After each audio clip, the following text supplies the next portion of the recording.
Hi, I'm Peter Adamson, and you're listening to the History of Philosophy podcast, brought to you with the support of the Philosophy Department at King's College London and the LMU in Munich. Online at historyofphilosophy.net. Today's episode, The Good Place, Utopias in the Italian Renaissance. If you were given the task of designing a perfect city, what would you put in it? High on my own list of priorities would be plenty of green spaces, pedestrian zones, independent booksellers, coffee shops, and, of course, cinemas, showing silent films and other classic movies.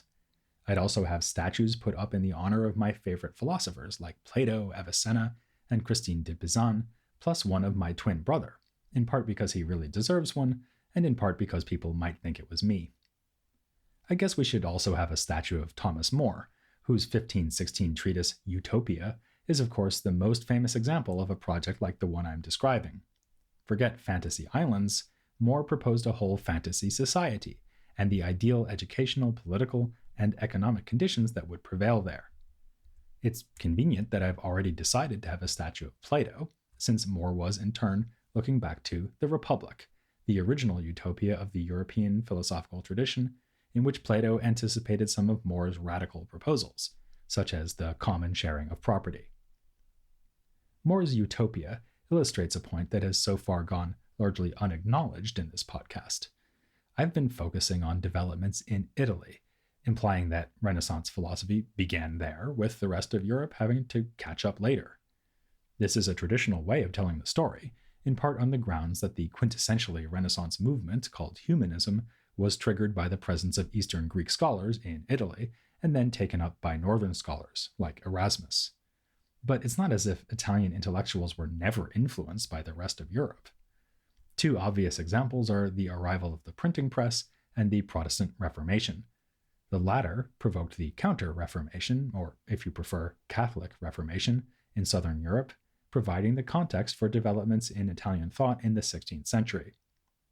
We're going to have this problem a lot from now on, because during the Reformation and in the 17th and 18th centuries, a lot was happening in philosophy all over Europe, and all at the same time, so I will often have to discuss the influence of thinkers I haven't yet covered in their own right. So it is here. We'll look in depth at Thomas More when we come to talk about philosophy in Reformation England, but his Utopia turns out to be an important source for Italian intellectuals in the 16th century. Some of his writings, possibly including Utopia, were brought to Italy by his friend Antonio Buonvisi. Its initial publication caused little fanfare, but the Italian translation, which appeared in 1548, was a hit. It came with an introduction written by Anton Francesco Doni, which promised the reader, "You will find in this republic, which I present to you, the best customs, good orders, wise regulations, holy teachings, sincere government, and regal men. The cities are well established, as are the offices, justice, and mercy." Doni was inspired to write a short utopian work of his own, with the enticing title Wise and Crazy World, a dialogue between two characters named simply Wise and Crazy, Savio and Pazzo. The wise character tells his crazy friend about a dream he has had of a city where men are of one mind and all human sufferings are taken away. This was the opening salvo in a veritable barrage of imaginary polities. Around the same time, a work called simply The Happy City was published by a polymath whose name was Francesco Patrizzi. Obviously, he's not to be confused with the Byzantine scholar Ioanne Patrizzi, who we covered back in episode 319. The works of Doni and Patrizzi paved the way for the most famous Italian utopia, The City of the Sun, written by Tommaso Campanella in 1602, but first published only in 1623. 2 years after that, the Dialogues of Lodovico Zuccolo were published, containing a fourth utopian work called The Republic of Evandria, as well as an attack on the model for all this literary activity, Thomas More's Utopia. According to Zuccolo, More was less convincing than he should have been, that is. His ideal society was too much of an idealization, realizable only on the impossible assumption that the citizens of Utopia would all be perfectly virtuous and willing to live in conditions akin to monasticism. Fans of utopian literature might be tempted to respond that even if the ideal city or society cannot be realized, it might still serve a useful purpose by giving us something to aim at. But that sentiment had already been anticipated and rejected about a century earlier by none other than Machiavelli. In his Prince, he wrote with his characteristic realism and cynicism, "Many have fancied for themselves republics and principalities that have never been seen or known to exist in reality.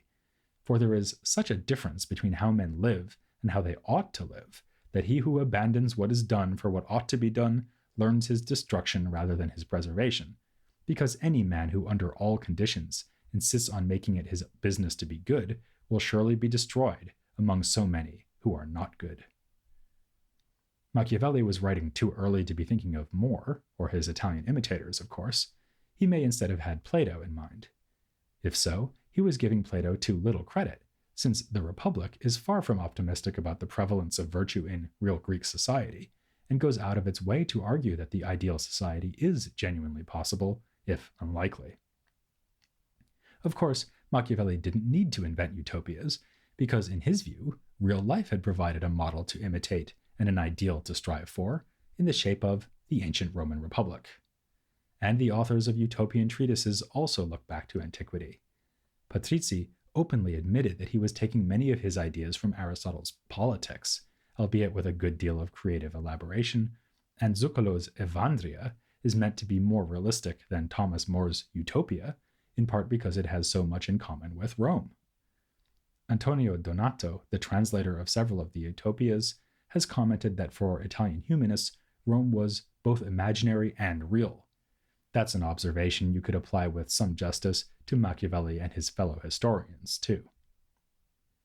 Something else Machiavelli didn't need to do, by the way, was look back to antiquity to find examples of people imagining states that don't exist in reality. It might be argued that the tradition of utopias in Renaissance Italy began well before the arrival of Thomas More's work, with treatises on architecture by authors like Leon Battista Alberti, Antonio Averlino, known as Filarete, and even Leonardo da Vinci. They explained the ideal way to lay out a city, as well as the ideal construction of individual buildings, with Alberti alluding explicitly to Plato's Republic as an inspiration.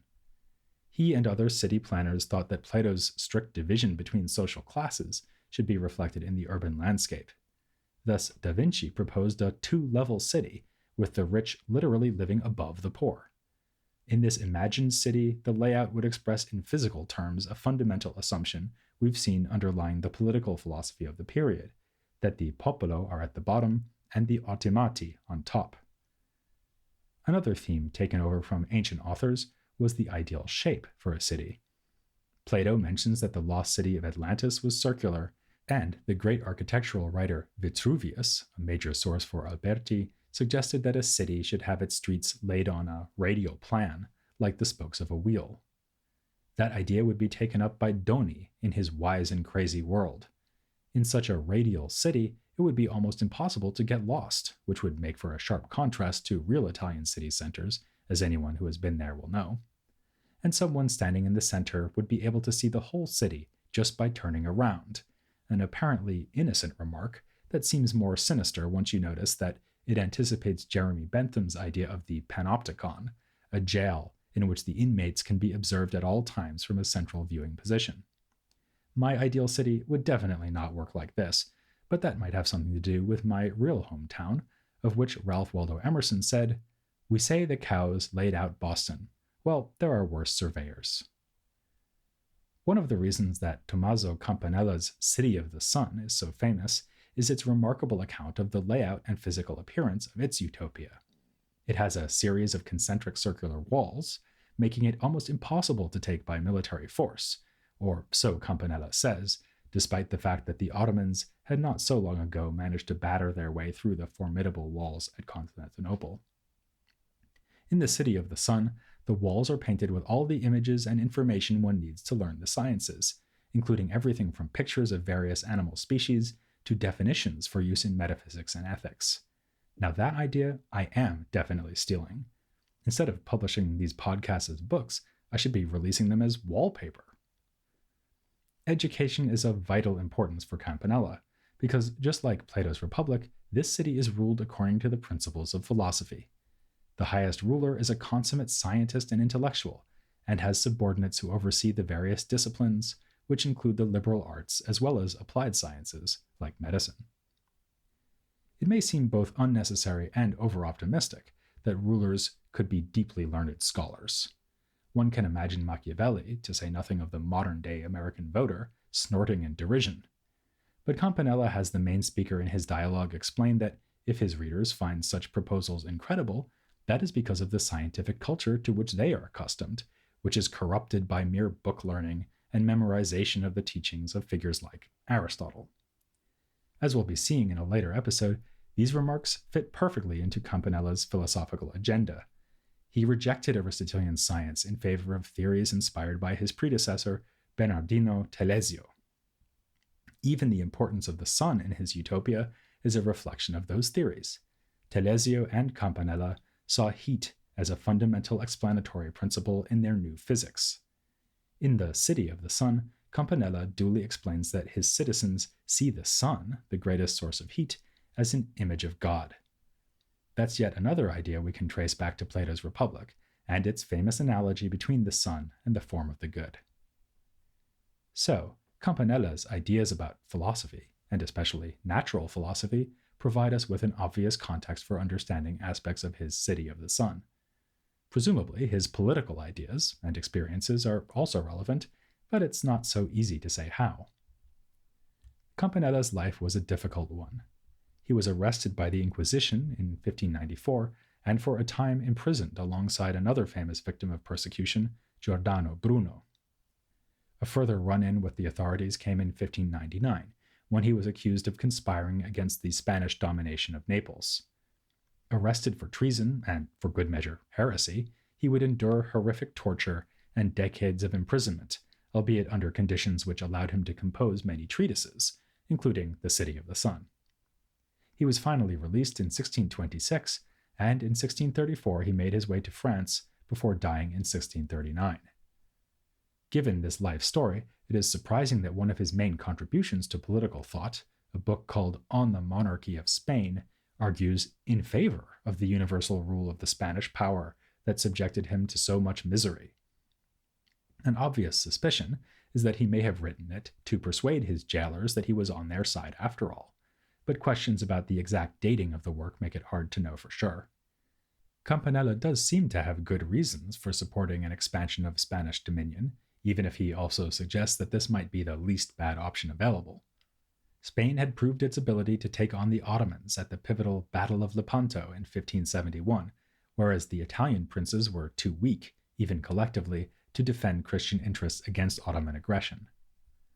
The aforementioned background of Reformation and Counter-Reformation is also relevant here. Campanella considered Luther to be a harbinger of the Antichrist, so he looked to the southern European powers to push back against the tide of Protestantism.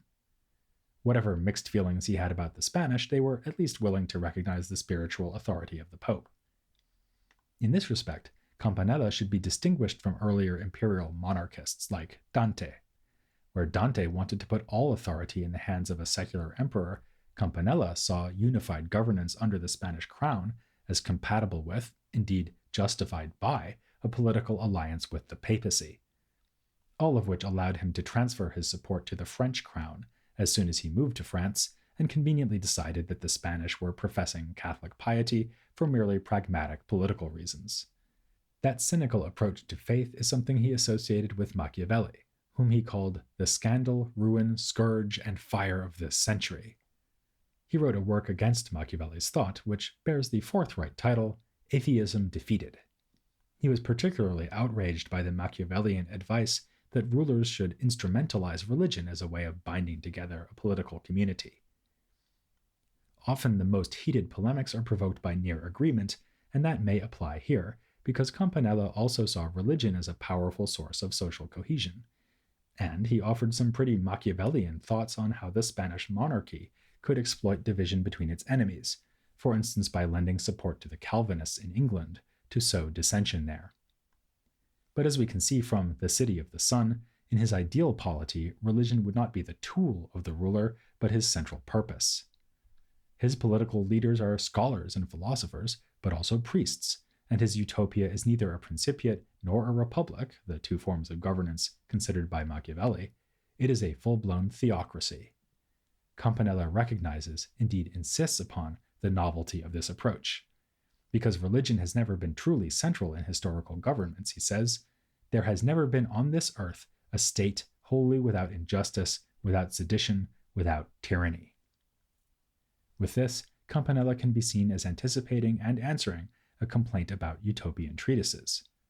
The authors of such works seem to be offering happiness in a perfect city on this earth, rather than in the city of God, in heaven, as Augustine so memorably put it. But for Campanella, the rational or natural religion observed by the people of his city would already be remarkably like a Christian community. He says that they have learned from their travels about other religions and particularly admire the Christian faith. Their customs even involve the confession and absolution of sins, a detail that may have been inspired by the rise of confessional culture as part of the Counter-Reformation. Here, it is also relevant to note that his spokesman in the dialogue, who has visited the utopian city and is describing it to an interlocutor, is a Knight of Malta, a religious warrior, whose authority as a speaker comes from both his piety and his philosophical learning. These themes in Campanella's City of the Sun find echoes in the other Italian utopias. Patrizzi also talks about religion as a natural trait of humans, and pretty well all of these authors lay great stress on unity among the citizens. No trace of Machiavelli's productive class tension here. Instead, the city is imagined as a single organism, something we already see in those works on architecture, like a drawing by Francesco di Giorgio that superimposes a human body on the ground plan of a fortified city. For Alberti, this idea of organic unity was paramount in the making of individual buildings. He wrote that these should have that reasoned harmony of all the parts within a body, so that nothing may be added or taken away or altered, but for the worse, and that a building is very like an animal, and that nature must be imitated when we delineate it. But we see variety between the works when it comes to the groups of people within the utopian community and how they are meant to form a unity. To an astounding degree, our authors are willing to follow the provocative recommendations of Plato when it comes to gender and sexuality. Campanella, making the cosmos the model for his city and seeing both as an organic unity, remarks that the sun is like a father and the earth a mother, with the universe as a whole like a large animal. His theory of heat leads him to see women as being, in effect, defective men who lack vigor because of their lesser heat. Nonetheless, he follows Plato as far as he can bear to, agreeing with the stipulations in the Republic that all labors are shared by the two sexes, with the caveat that the more physically demanding tasks are carried out by men.